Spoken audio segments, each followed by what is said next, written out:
Media మిత్రులకు నమస్కారం. నిన్న పాలమూరు జిల్లాలో జరిగిన రైతు పండగ వేలాది మంది రైతులు హాజరై సంవత్సర కాంగ్రెస్ పార్టీ పరిపాలన, ప్రజల కోసం ప్రభుత్వం తీసుకున్న నిర్ణయాలను అభినందిస్తూ వారిచ్చిన ఆశీర్వాదము మా ప్రభుత్వానికి ఒక గొప్ప శక్తిగా, భవిష్యత్తులో ప్రభుత్వాన్ని ముందుకు నడపడానికి అవసరమైన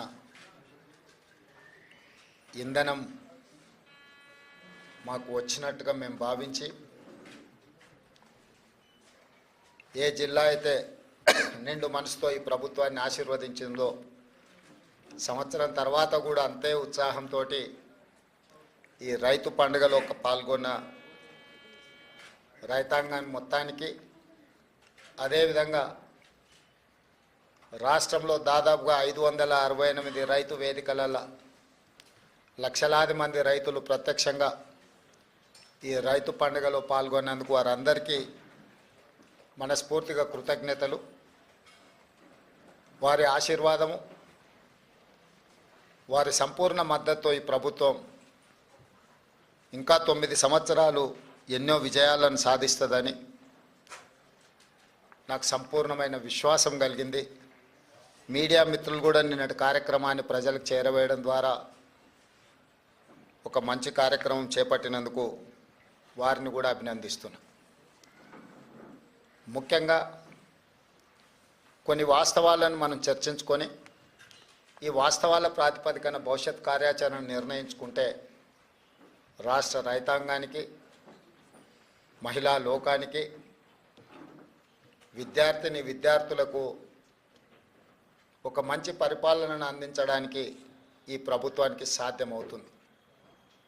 ముఖ్యంగా జూన్ 2, 2014 తెలంగాణ రాష్ట్రం ఏర్పడే నాటికి ఆనాటి యూపీఏ 1, యూపీఏ 2 కాంగ్రెస్ పార్టీ అధికారంలో ఉండే అటు రాష్ట్రంలో, కేంద్రంలో 16,000 కోట్ల రూపాయల మిగులు బడ్జెట్తో 69,000 కోట్ల రూపాయల అప్పులతో ఈ రాష్ట్రాన్ని చంద్రశేఖరరావు గారికి కాంగ్రెస్ పార్టీ అందించడం జరిగింది.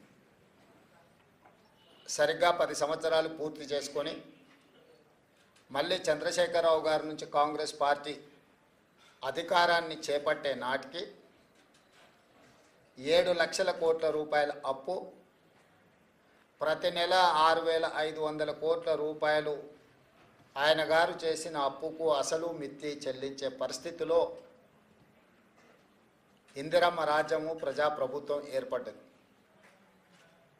వాస్తవంగా 7 లక్షల కోట్ల రూపాయల అప్పు ఉందన్న సంగతి ఆ 10 సంవత్సరాలలో ఏ సందర్భంలో కూడా ఆర్థిక నిపుణులు కానీ, రాజకీయ విశ్లేషకులు కానీ, గత ప్రభుత్వంలో బాధ్యత వహించిన చంద్రశేఖరరావు గారు కావచ్చు, హరీష్ రావు గారు కావచ్చు, లేదా ప్రభుత్వంలో ఆర్థిక మంత్రిగా పనిచేసిన ఈటల రాజేందర్ గారు కావచ్చు, ప్రజలకు ఏ రోజు వాస్తవాలను తెలుసుకునే అవకాశం కానీ, వివరించే ప్రయత్నం కానీ జరగలేదు. మేమందరం వివిధ మార్గాల ద్వారా సేకరించిన సమాచారము ప్రభుత్వాన్ని శాసనసభలో కానీ, వెలుపల కానీ నిలదీసినప్పుడు ప్రతిపక్షాలు అబద్ధాలు చెప్తున్నాయి.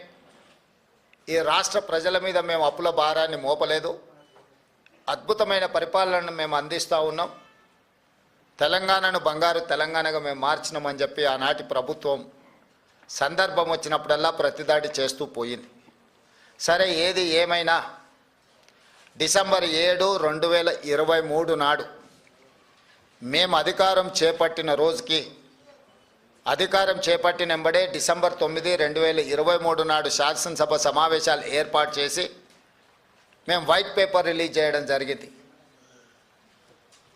ఆస్తుల విషయంలో, అప్పుల విషయంలో, విద్యుత్ విషయంలో, సాగునీటి ప్రాజెక్టుల విషయంలో ప్రధానంగా అధికారంలోకి వచ్చిన వెంబడే వాస్తవ పరిస్థితులను ప్రజలకు వివరించాలని, ప్రజలకు వివరించడం ద్వారా వాస్తవ పరిస్థితులను అంచనా వేసుకొని ప్రభుత్వాన్ని నడపాలన్న ఆలోచనతోని వివరించినాం. ఆ వివరాల ప్రకారము 7,00,000 కోట్ల రూపాయలు తెలంగాణ రాష్ట్రం మీద అప్పులను చంద్రశేఖరరావు గారు మోపినరు. వారు తెచ్చిన అప్పులకు అసలు మిత్తి ప్రతి నెల 6,500 కోట్ల రూపాయలు ఇప్పుడు మేము కడుతున్నాం.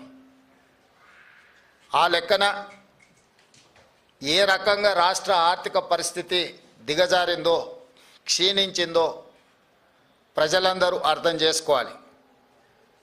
ఉమ్మడి రాష్ట్రం నుంచి వచ్చిన అప్పుల ప్రకారము సంవత్సరానికి 6,500 కోట్ల రూపాయలు అసలు మిత్తి గట్టే పరిస్థితి నుంచి చంద్రశేఖరరావు గారు దిగిపోయే సమయానికి ప్రతి నెల 6,500 కోట్ల రూపాయలు అసలు మిత్తి గట్టే పరిస్థితి వచ్చింది. అయినా అధైర్యపడకుండా ఇచ్చిన గ్యారెంటీలను అమలు చేస్తూ, అందులో ప్రధానంగా రైతు సంక్షేమం అనేది, రైతును రాజును చేయడమే లక్ష్యంగా పండిత్ జవహర్లాల్ నెహ్రూ గారి నుంచి మొదలు పెడితే డాక్టర్ వైఎస్ రాజశేఖర రెడ్డి గారు ఉమ్మడి రాష్ట్రంలో ముఖ్యమంత్రిగా బాధ్యత చేపట్టి ఇచ్చిన ఉచిత కరెంటు వరకు రైతులే మా ఎజెండా, రైతుల తలరాత, రాజ్యం చేపట్టే వాళ్ళు మారుస్తారని కాదు, రాజ్యంని చేపట్టే వాళ్ళ తలరాతనే రైతులు మారుస్తారని నమ్మిన మేము రైతులకు సాగునీటి ప్రాజెక్టులు కావచ్చు, హరిత విప్లవం కావచ్చు, అదేవిధంగా ఉచిత విద్యుత్తు కావచ్చు, సబ్సిడీలో ఎరువులు కావచ్చు, కనీసం మద్దతు ధర పండించిన పంటకు కావచ్చు, ఈ విధంగా చెప్పుకుంటూ వెళ్తే ఏది చేసినా కూడా ఆహార భద్రత చట్టం కావచ్చు, ఉపాధి హామీ పథకం కావచ్చు, ఇవన్నీ కూడా రైతు కూలీలను దృష్టిలో పెట్టుకొని చట్టబద్ధత కల్పించి రైతులను ఆదుకునే ప్రయత్నము నెహ్రూ గారి నుంచి మొదలు పెడితే రాజశేఖర రెడ్డి వరకు ఇది కాంగ్రెస్ పార్టీ చేపట్టిన గొప్ప సమూలమైన మార్పులు. ఈ సమూలమైన మార్పులతో రైతుల జీవితాలలో సంపూర్ణమైన వెలుగులు వచ్చినాయంటే రాలేదు. అకాల వర్షాలు కావచ్చు, కరువులు కావచ్చు, మధ్యలో వచ్చిన పాలకుల నిర్లక్ష్యం కావచ్చు, రైతులు చాలా కష్టాలల్లో కన్నీళ్ళలో ఉన్నారని కాంగ్రెస్ పార్టీ ఎప్పుడు నమ్మి మొదటి ప్రాధాన్యత కింద కాంగ్రెస్ పార్టీ అధికారంలోకి వచ్చిన ఎంబడే వానాకాలం రైతు బంధును చంద్రశేఖరరావు గారు ఎగగొడితే మేము అధికారంలోకి వచ్చిన ఎంబడే చంద్రశేఖరరావు గారు ఎగ్గొట్టిన రైతు బంధును జనవరి నుంచి మొదలుపెట్టి మార్చి లోపలనే 7,625 కోట్ల రూపాయలు మొదటి విడత కాంగ్రెస్ అధికారంలో రాగానే రైతు బంధు పథకాన్ని మేము అమలు చేసినాము. నేను మళ్ళొకసారి చెప్తున్నా, 2023 వానాకాలంలో రైతులకు రావాల్సిన రైతు బంధును చంద్రశేఖరరావు గారు ఎగ్గొట్టడం వలన మేము అధికారంలోకి వచ్చినంబడే రైతుల యొక్క కష్టాలు తీరవడం కోసము 7,625 కోట్ల రూపాయల రైతు బంధు గతంలో బకాయి పెట్టిన వాటిని మా ప్రభుత్వం చెల్లించింది మొదటి విడతగా. ఆ తర్వాత రైతు రుణమాఫీ, ఎన్నికల్లో ఇచ్చిన మాట, పార్లమెంట్ ఎన్నికల సందర్భంగా జరిగిన సవాళ్ళు, వీటి నేపథ్యంలో రైతులకు ఇచ్చిన మాట ప్రకారము 2 లక్షల రూపాయల రైతు రుణమాఫీ 15 ఆగస్టు లోపల చేస్తామన్న మాట నిలబెట్టుకోవడానికి 25 రోజుల్లోనే దాదాపుగా 17,869 కోట్ల రూపాయలు 3 విడతలుగా 21 లక్షల మంది రైతు 18 లక్షల మంది 22,22,067 మంది రైతులకు 17,869 కోట్ల రూపాయలు 15 ఆగస్టు నాటికి మేము మాఫీ చేయడం జరిగింది. దానికి సంబంధించి 18/7/2024 11,34,412 మంది రైతులకు 6,034 కోట్ల 96 లక్షలు మొదటి దఫా రైతుల ఖాతాలలో ₹1,00,000 వరకు ఉన్న రుణమాఫీని ఆ రోజు చేయడం జరిగింది. ఫేజ్ 2లో 30/7/2024 నాడు 6,40,823 మంది రైతులకు 6,190 కోట్ల రూపాయలు, 1,50,000 వరకు రుణమాఫీ ఉన్న వాళ్లకు, రుణాలు ఉన్న వాళ్లకు ఖాతాలో రెండో విడత వేయడం జరిగింది. మూడవ విడత 15 ఆగస్టు 2024 నాడు 4,46,832 మంది రైతు కుటుంబాలకు 5,644 కోట్ల 25 లక్షలు, 3 విడతలలో 17,869 కోట్ల రూపాయలు, 22,22,067 మంది రైతు కుటుంబాలకు మేము మాఫీ చేయడం జరిగింది, వాళ్ళ ఖాతాలో వేయడం జరిగింది. నిన్న 30/11/2024 నాడు 2,747 కోట్ల రూపాయలు మహబూబ్ నగర్ జిల్లాలో చివరి విడతగా 4వ విడతగా గతంలో సాంకేతిక లోపాలతోటో లేదా రేషన్ కార్డుల విషయంలో కొంత గందరగోళం ఉండడమో లేదా బ్యాంకులు వివరాలు అందించడంలో కొంత తాత్సారం చేయడమో రకరకాల కారణాల చేత 3,13,897 రైతు కుటుంబాలకు 2,747 కోట్ల 67 లక్షలు నిన్న వాళ్ళ ఖాతాలో వేయడం జరిగింది. టోటల్గా 25,35,964 రైతు కుటుంబాలకు 20,616 కోట్ల రూపాయల 89 లక్షలు ఈరోజు రైతులకు రుణమాఫీ చేసిన చరిత్ర కాంగ్రెస్ పార్టీది. కాంగ్రెస్ ఇచ్చిన 2 లక్షల రూపాయల రుణమాఫీ గ్యారంటీది. దేశ స్వతంత్రం వచ్చినప్పటి నుంచి ఈనాటి వరకు ఈ రోజున్న 29 రాష్ట్రాలు కానీ గతంలో పెద్ద రాష్ట్రాలుగా ఉన్న ఉమ్మడి రాష్ట్రంలో కానీ స్వతంత్రం వచ్చినప్పటి నుంచి ఈనాటి వరకు కేవలం రైతు రుణమాఫీ ఇంత తక్కువ సమయంలో 25,35,964 రైతు కుటుంబాలకు 20,616 కోట్ల రూపాయలు ఏ ప్రభుత్వము చెయ్యలేదు. గతంలో మా ప్రభుత్వం కూడా ఇంత పెద్ద ఎత్తున రైతు రుణమాఫీ చెయ్యలేదు. ఈ దేశంలోనే ఇది గొప్ప రికార్డ్. అయినా బీఆర్ఎస్ నాయకులు పదే పదే రైతు రుణమాఫీ గురించి రకరకాలుగా మాట్లాడుతున్నారు. నేను వారు చేసిన వివరాలను ఒకటి పోల్చి చూసుకోవడానికి, పాత్రికేయ మిత్రులు విశ్లేషించడానికి కొన్ని వివరాలు నేను చెప్పదలుచుకున్నాను.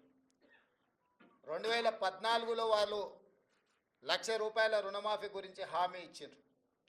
అధికారంలోకి వచ్చిన తర్వాత 4 విడతలుగా రుణమాఫీ చేస్తామన్నారు.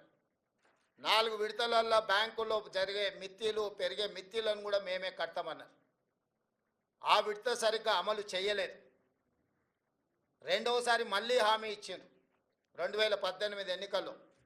2018 ఎన్నికల్లో కూడా 1,00,000 రూపాయలు ఏక మొత్తంలో రుణమాఫీ చేస్తామని చెప్పిన ప్రభుత్వం ఆనాడు వాళ్ళకు చెయ్యలేదు. చివరికి ఎన్నికలు సమీపించిన సమయంలో ఔటర్ రింగ్ రోడ్డును అమ్మి హడావిడిగా రుణమాఫీ చేసింది ఎంత అంటే వాళ్ళు 21,35,557 మంది రైతులకు 11,909 కోట్ల 31 లక్షల రూపాయలు మాత్రమే రుణమాఫీ చేసిండ్రు. 4.5 సంవత్సరాల తర్వాత వాళ్ళు రుణమాఫీ చేయడం వల్ల ఈ 1,00,000 రూపాయలు రుణం తెచ్చుకున్న వాళ్లకు ఇందులో వడ్డీ ఎంత పోయిందయ్యా అంటే 8,578 కోట్ల 97 లక్షలు. దాదాపుగా వాళ్ళ మొత్తం అప్పులకే పోయింది. అంటే వాళ్ళు తెచ్చిన 4.5 ఏళ్ళు రుణమాఫీ జరగకపోవడం వల్ల అది మొత్తము వడ్డీలకే వెళ్ళింది. దాంతో నికరంగా వాళ్ళు చేసిన రుణమాఫీ ఎంత అంటే 3,331 కోటి రూపాయలు మాత్రమే. సింపుల్గా చెట్టు కింద లెక్కలు చెప్పాలంటే వాళ్ళు ఇచ్చింది 2018 నుంచి 2023 వరకు 5 సంవత్సరాల పరిపాలనలో చంద్రశేఖరరావు గారు ముఖ్యమంత్రిగా రైతులకు 11,909 కోట్ల రూపాయలు రుణమాఫీ చేసిండు. ఆ రుణమాఫీలో వడ్డీ 8,578 కోట్ల రూపాయలు వడ్డీ కింద పోయింది. కేవలం 3,331 కోట్ల రూపాయలు మాత్రమే అసలు కింద జమ అయింది. 5 సంవత్సరాలలో ఆయన చేసిన రుణమాఫీ 3,331 కోటి రూపాయలు. వారు ఈరోజు సంవత్సరం తిరగకంటే ముందే దాదాపుగా 20,616 కోట్ల రూపాయలు రుణమాఫీ చేసిన మమ్మల్ని తప్పు పట్టాలని, దోషిగా నిలబెట్టాలని ఏదో ఊబలాట పడుతున్నారు. ఇది రైతులు గమనించరా? రైతులకు అర్థం కాదా? ఎందుకంటే రైతు అప్పు తెచ్చుకున్నది, రైతు మిత్తి చెల్లించింది, రైతు రుణమాఫీ జరగక బాధపడ్డది రైతు. ఈరోజు మేము వేసే సొమ్ము రైతుల ఖాతాల్లో ప్రత్యక్షంగా పడుతుంది. కాబట్టి తద్వారా రైతులు ఎంత ఆనందంగా ఉన్నారో ఈ విషయాలను పరిగణలోకి మీడియా మిత్రులు కూడా తీసుకోవాలి. ఇప్పుడు మీరు రైతు బంధు వానాకాలము బకాయి పెట్టి పారిపోతే మీరు పెట్టిన బకాయిని కూడా వస్తానే 7,625 కోట్ల రూపాయలు మేము చెల్లించిన వానాకాలం రైతు బంధు. ఇప్పుడు ఇందులో కూడా మీరు చాలామందికి ₹1,00,000 వరకు ఉన్న రుణాలు మీరు చెల్లించకపోవడంలో, అసలు మిత్తి ఏది చెల్లించకపోవడం వల్ల 20 లక్షల మంది రైతులు దాదాపుగా కొత్తగా తీసుకున్న రుణాలు కాదు, 2018 నుంచి 2023 వరకు మళ్ళీ రెన్యువల్ చేసుకున్నారు ఆ అప్పును వాళ్ళు. ఇవాళ వాటన్నిటినీ మేము చెల్లించాల్సిన పరిస్థితి వచ్చింది. అందుకే మేము 12/12/2018 నుంచి 9/12/2023 వరకు ఆ 5 సంవత్సరాలలో బ్యాంకులలో తీసుకున్న అన్ని అప్పులను మేము కట్టినాం. చంద్రశేఖరరావు పరిపాలించిన 5 సంవత్సరాల కాలంలో రైతులు చేసిన అప్పు 12/12/2018 అంటే రెండోసారి చంద్రశేఖరరావు గారు ప్రమాణ స్వీకారం చేసిన రోజు నుంచి చంద్రశేఖరరావు గారు దిగిపోయి మేము ప్రమాణ స్వీకారం చేసి మొదటి రోజు అసెంబ్లీ ప్రారంభించే తారీఖు వరకు దాదాపుగా 5 సంవత్సరాల పూర్తి కాలంలో రైతులకు ఉన్న 2 లక్షల రూపాయల వరకు రుణమాఫీని మేము చేసి రైతుల పట్ల రైతు పక్షపాతిగా మా ప్రభుత్వం ఉన్నదని మేము నిరూపించుకున్నాము. అది రుణమాఫీ విషయం. రైతు బంధు మీరు వానాకాలం బకాయి పెడితే మేము వచ్చినెంబడే ఆ బకాయి ఇచ్చినాం. ఇప్పుడు నేను మళ్ళీ రైతులకు మాట ఇస్తున్నా, సంక్రాంతి పండుగ తర్వాత రైతు భరోసా మీ ఖాతాలలో వేసేది సోనియమ్మ గ్యారంటీ, ఇందిరమ్మ ప్రభుత్వము. ఏ రైతులు ఎలాంటి మారీచులు సుబాహులు వచ్చి మీకు అబద్ధాలు చెప్పి ఆనాడు పురాణాలలో విశ్వామిత్రుడు యజ్ఞం చేస్తుంటే రాక్షసులు ముఖ్యంగా మారీచుడు సుబాహులు వచ్చి ఆ యజ్ఞాన్ని భగ్నం చేయాలని ప్రయత్నం చేస్తే రామలక్ష్మణులు ఎట్లయితే కాపలా కాసి విశ్వామిత్రుడు చేపట్టిన యజ్ఞాన్ని సంపూర్ణంగా పూర్తి చేసిండ్రో ఈనాడు కూడా మా ప్రభుత్వము రైతు భరోసా కొనసాగిస్తుంది. సంక్రాంతి పండుగ తరువాత సోనియా గాంధీ గారి గ్యారెంటీగా నేను చెప్తున్నా, మీ రైతు భరోసా మీ ఖాతాలో పడుతుంది. ఎవరిని నమ్మకండి. ఇట్లాంటి మారీచులు మీ దగ్గరికి మారు వేషంలో వస్తూనే ఉంటారు. ఆనాడు సీతమ్మను ఎమర్చడానికి బంగారు లేడీ రూపంలో వచ్చిన మారీచుడే ఈరోజు మారు వేషంలో మళ్ళీ బీఆర్ఎస్ బీజేపీల రూపంలో మీ దగ్గరకు వస్తారు. ఈ మారీచులను మీరు విశ్వసించకండి. సంక్రాంతి పండుగ తరువాత మీ రైతు భరోసా మీ ఖాతాలలో పడుతుంది. విధి విధానాలకు సంబంధించి మంత్రివర్గ ఉపసంఘం వేసిన బట్టి విక్రమార్క గారు, పొంగులేటి శ్రీనివాసరెడ్డి గారు, తుమ్మల నాగేశ్వరరావు గారు, ఇతర మంత్రుల చేత మంత్రివర్గ ఉపసంఘాన్ని విధి విధానాలను ఖరారు చేయడానికి వేసినాం. రాబోయే శాసనసభ సమావేశాలలో విధి విధానాల మీద చర్చ పెట్టి ఏ రకంగా కార్యాచరణను తీసుకొని ముందుకు వెళ్దామో నిర్ణయించుకొని డిసెంబర్ నెలలో జరిగే శాసనసభ సమావేశాలలో సభలో చర్చ చేసి విధి విధానాలను ఖరారు చేసి సంక్రాంతి పండుగ తర్వాత మీ రైతు భరోసా మీ ఖాతాలలో వేసే బాధ్యత మా ప్రభుత్వం తీసుకుంటుందని చెప్పి నేను రైతులకు గ్యారంటీ ఇస్తున్నా. రైతు రుణమాఫీ చేస్తామన్నాం, చేసి చూపించినాం. రైతు బంధు చంద్రశేఖరరావు గారు బకాయి పెట్టి పారిపోతే వాటిని కూడా 7,625 కోట్ల రూపాయలు రైతుల ఖాతాలో మేము వేసినాము. ఇప్పుడు కూడా రైతులకు రైతు భరోసా అందించే బాధ్యత మా ప్రభుత్వం తీసుకుంటుంది. దీనికి సంబంధించి శాసనసభలో చర్చలు చేసి మంత్రివర్గ ఉపసంఘం ఇచ్చే నివేదికను శాసనసభలో ప్రవేశపెట్టి విధి విధానాలను ఖరారు చేసి రైతు భరోసా పథకం కొనసాగుతుంది. మారీచులను మారువేషంలో వచ్చే వాళ్ళను, అది బీఆర్ఎస్ వల్ల బీజేపీ వల్ల చూడకండి, నమ్మకండి, వాళ్ళ మాటలు వినకండి. అదేవిధంగా ఈ సీజన్లో మేము వరి వంగడాల విషయంలో 500 రూపాయల బోనస్ ఇస్తామని చెప్పినాం. చాలా అపోహలు సృష్టించే ప్రయత్నం చేసిండ్రు. ఎవరయ్యా అంటే గతంలో వరేస్తే ఉరేసుకున్నట్టే కొనుగోలు కేంద్రాలే ఉండవు, కొనుగోలు కేంద్రాలు ఎత్తేసినాము, ఎవరు పండించుకుంటే వాళ్ళ కర్మ అని చంద్రశేఖరరావు గారు ముఖ్యమంత్రిగా అధికారికంగా వారే మాట్లాడి చెప్పారు. ఒకటి కొనుగోలు కేంద్రాలు మూసేస్తున్నాం, కేంద్రం కొనడం లేదు కాబట్టి మేము కూడా కొనడం లేదని బాధ్యత కలిగిన ఆనాటి ముఖ్యమంత్రి గారే మాట్లాడినరు. ఆ తర్వాత ఇంకా ఒక అడుగు ముందుకేసి ఉరేసుకుంటే ఉరేసుకున్నట్టే అది మీ కర్మ అని చంద్రశేఖరరావు గారు మాట్లాడినరు. ఉరేసుకుంటే ఉరేసుకుంటు అనే పరిస్థితి నుంచి వరి వేసుకోండి, కనీసం మద్దతు ధర ఇచ్చి కొంటమనే కాకుండా సన్నాలు పండించండి, 500 రూపాయల బోనస్ ఇస్తామని చెప్పి ఈ రోజుకి 31 లక్షల మెట్రిక్ టన్నుల వరి ధాన్యాన్ని మా ప్రభుత్వం సేకరించింది. 500 రూపాయల బోనస్ కొనసాగుతుంది. ఒక్కసారి ఇచ్చి వదిలేయదు కాంగ్రెస్ పార్టీ. కాంగ్రెస్ పార్టీ ఆనాడు ఉచిత కరెంటు ఇస్తామన్నాం, ఎవరొచ్చినా ఇవ్వక తప్పని పరిస్థితి సృష్టించినము. ఈనాడు సన్నాలు పండించిన వాళ్ళకి 500 రూపాయలు బోనస్ ఇస్తామన్నాం, వానాకాలం ఇచ్చినాం, రేపు వచ్చే సీజన్కు కూడా 500 రూపాయల బోనస్ కొనసాగుతుంది. అయితే రైతులకు నిపుణులు తెలంగాణ సోనా, బీపీటీ, హెచ్ఎంటీ ఇట్లాంటి వంగడాలు వేస్తే ఎక్కువ ఉత్పత్తి వస్తుంది, రైతులకు మేలు జరుగుతుంది అని చెప్పి కొంతమంది శాస్త్రవేత్తలు మాకు చెప్పడం జరిగింది.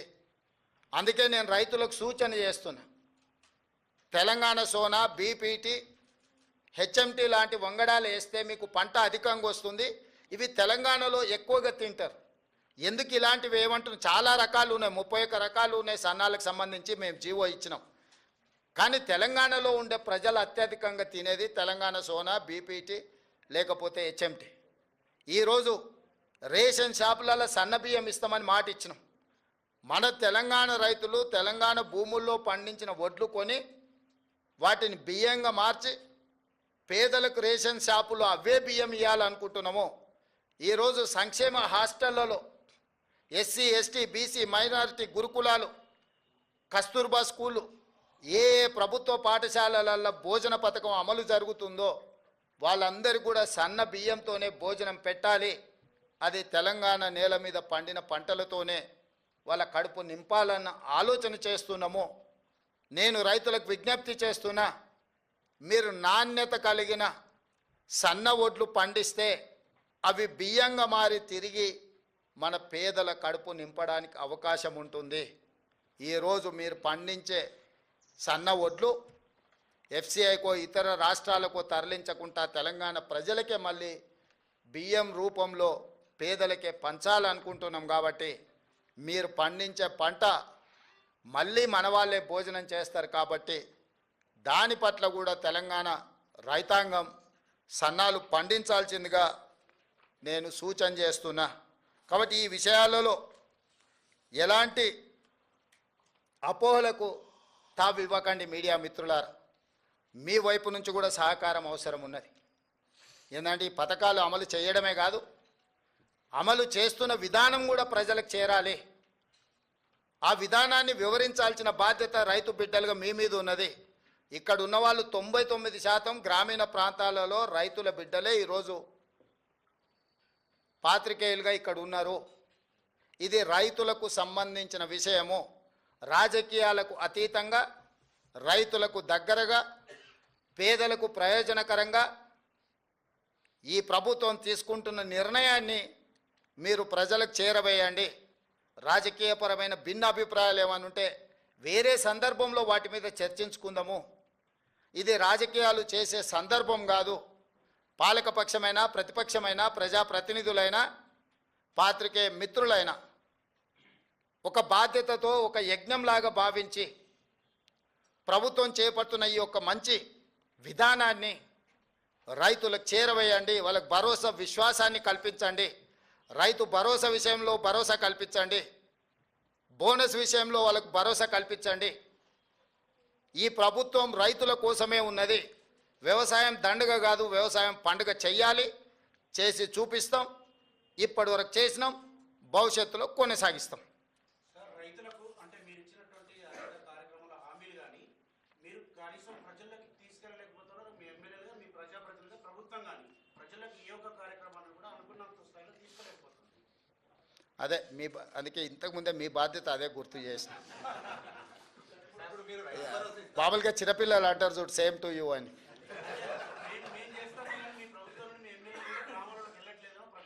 అందుకే అడుగుతున్న మిత్రమా, వాళ్ళు చేసే ప్రయత్నం వాళ్ళు చేస్తారు. ఇప్పుడే కాళ్ళు చేతులు కూడా తీసుకుంటుర్రు. ఎన్నికల సందర్భంగా అయిన గాయాలు మేము మంచి చేస్తే ఆటోమేటిక్గా మీరు చేరవేస్తారనే నమ్మకము, ఇవన్నీ కొంచెం రకరకాల ఇబ్బందులను తెచ్చిపెట్టినాయి. ఆ ఇబ్బందుల నుంచి బయటకు వచ్చి మీరు కూడా తలా ఓ చెయ్యండి. ఎందుకంటే మరీ పేదోళ్ళు అయితే రేషన్ షాప్లో సన్నబియ్యం వస్తాయి. మీకు పొలాలు ఉన్న వాళ్ళు అయితే బోనస్ వస్తుంది. మీరు ఒకవేళ కౌలు రైతులు అయితే 500 రూపాయలు బోనస్ వస్తుంది. రైతు భరోసా వస్తుంది. సో ఇవన్నీ కూడా మనందరికీ ప్రయోజనం చేకూర్చే పథకాలు కాబట్టి మనందరం కూడా బాధ్యతతో ముందుకెళ్దాం. ఇవాళ ఒకరు చేసిండ్రు ఒకరు చేయలేదని మనం ఒకరి మీద ఒకరు ఆరోపణలు చేసుకునే కంటే మనందరం కలిసి ఈ విషయాలను అన్నిటినీ రైతులకు చేరవేస్తే బాగుంటుంది అనేది నా ఆలోచన. బ్యాంకులో 2 లక్షల పైన ఉంటే పై అమౌంట్ చెల్లించుకోవాలి అని అది ఎక్కడ కూడా రైతులకు బ్యాంకర్స్ కమ్యూనికేట్ చేయలేదు. దాంతో అది బ్యాంకర్స్ జాబ్ కాదు, అది మీ జాబు నా జాబ్. అది వాళ్ళు చేయరు. ఎందుకంటే వాళ్ళు వచ్చిన వాళ్ళు కట్టిన వాళ్ళు తీసుకుంటారు తప్ప వాళ్ళు ప్రచారం కోసం ప్రత్యేకంగా వాళ్ళకి సిబ్బంది ఉండరు కదా. అదే దాన్ని తప్పకుండా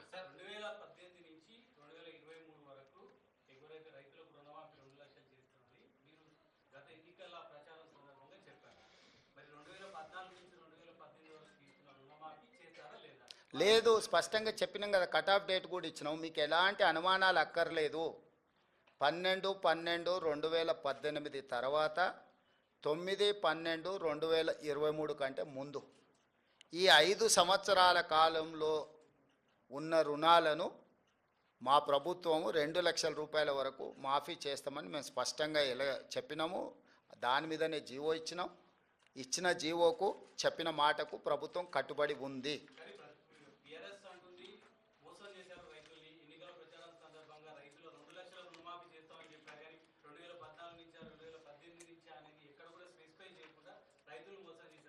నేను అంతకుముందే చెప్పిన వాళ్ళు మారీచులు సుబాహులు అని. వాళ్ళ గురించి మనకి ఎందుకు మిత్రమా? ఇది ఒక పండుగ వాతావరణం.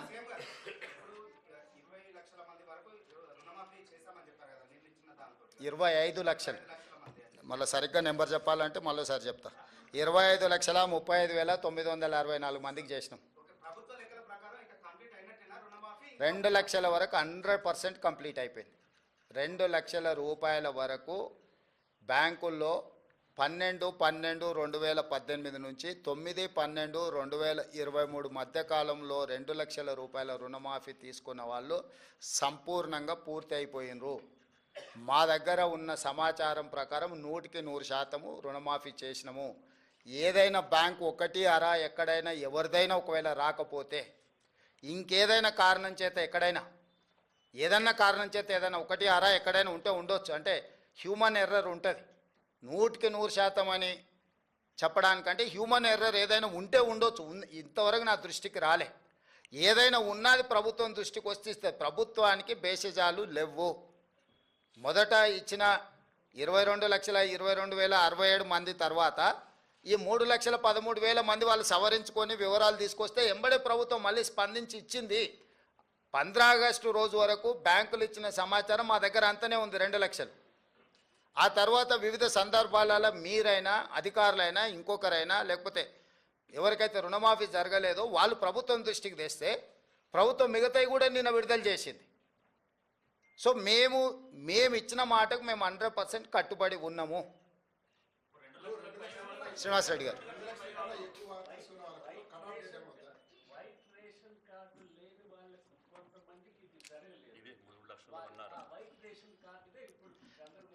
లేదు ఇప్పుడు మాఫీ చేసిన దాంట్లో కార్డు లేని వాళ్ళని కూడా తీసుకొనే ఇచ్చినాం. ఇప్పుడు ఈ రోజు ఇచ్చిన 3,13,000 897 మంది ఉన్నారు కదా, కార్డులు లేవనో లేకపోతే ఇతర కారణాల చేత ఏదైతే బ్యాంకర్సో లేకపోతే అధికారులు ఏదైనా వాయిదాలు పెట్టుకుంటూ వచ్చారో వాళ్ళందరినీ కూడా పరిగణలోకి తీసుకొని ఇచ్చినాము. ఎలాంటి గందరగోళం లేదు. రేషన్ కార్డు లేనంత మాత్రాన రుణమాఫీ జరగదు అనేది తప్పు. భూమి ఉండాలి, భూమి మీద అప్పు ఉండాలి, అప్పు ఈ సమయంలో ఉండాలి. ఇందులో ఉన్న వాళ్ళందరికీ జరిగింది.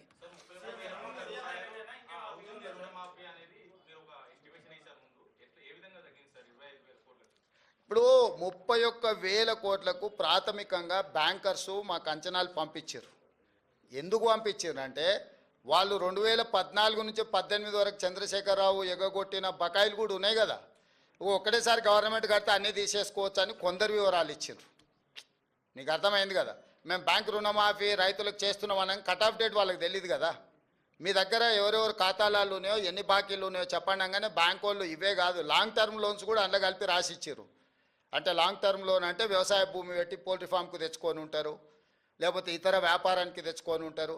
రకరకాల కారణాల చేత లాంగ్ టర్మ్ లోన్లు తెచ్చుకునేవి కూడా వాళ్ళ బ్యాంకులు ఉన్న అన్నిటినీ ప్రాథమిక అంచనాలు పంపించారు. తర్వాత మైన్యూట్ గైడ్ లైన్స్ ఇచ్చి ఈ ఫ్రేమ్లో ఉండి మీరు ఇచ్చే ఏవైతే వివరాలు ఉన్నాయో సంతకం పెట్టి ఇవ్వమని చెప్పినాం బ్యాంకర్స్కి. తప్పుడు సమాచారం ఇస్తే మేము చూసి ఉంటారు కదా, తప్పుడు క్లెయిమ్స్ చేసినా తప్పుడు సమాచారం ఇచ్చినా చట్ట ప్రకారం శిక్షిస్తామని చెప్పి ఇచ్చిన జీవోలు పొందుపరచడం జరిగింది. దాంతో పూర్తిగా ప్యూరిఫై చేసి రికార్డులను అన్నిటిని కూడా వాళ్ళు 1-2 సార్లు పరిశీలించుకొని మాకు వివరాలు ఇవ్వడం జరిగింది. శ్రీనివాస్ గారు, శ్రీనివాస్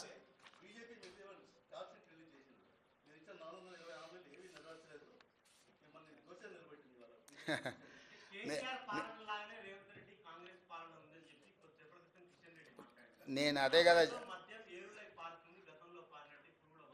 ఇప్పుడు గుజరాత్లో నిషేధం ఉంది అని వాళ్ళు చెప్తారు. మీకు బస్సు పెట్టి తీసుకెళ్తా, గుజరాత్లో ఏమేమి బ్రాండ్లు దొరికితే ఒకసారి చూసేద్దాం పదా. కిషన్ రెడ్డి గారికి తెలంగాణ రాష్ట్రంతో ఏం సంబంధమై మాట్లాడడానికి మొన్ననే చెప్పాను, నేను గుజరాత్ గులాంని అక్కడనే పోతున్నా అని. ఆయనకేం అర్హత ఉంది? వారికి ఒక్కటే నా సూచన, 2014, 2019, 2023 3 ఎన్నికలలో నరేంద్ర మోడీ గారు ఇచ్చిన హామీలు మేనిఫెస్టో కాపీలు తీసుకొని మా మంత్రులు వస్తారు. వాళ్ళ తరఫున ఎవరు వస్తారో 11 సంవత్సరాల మోడీ గారి హామీలు 10 నెలల్లో మా హామీల మీద ప్రత్యేకంగా చర్చ పెట్టుకుందాం. మాకు ఎలాంటి ఇబ్బంది లేదు. అందుకే నేను మంత్రులను పంపిస్తా అన్నా.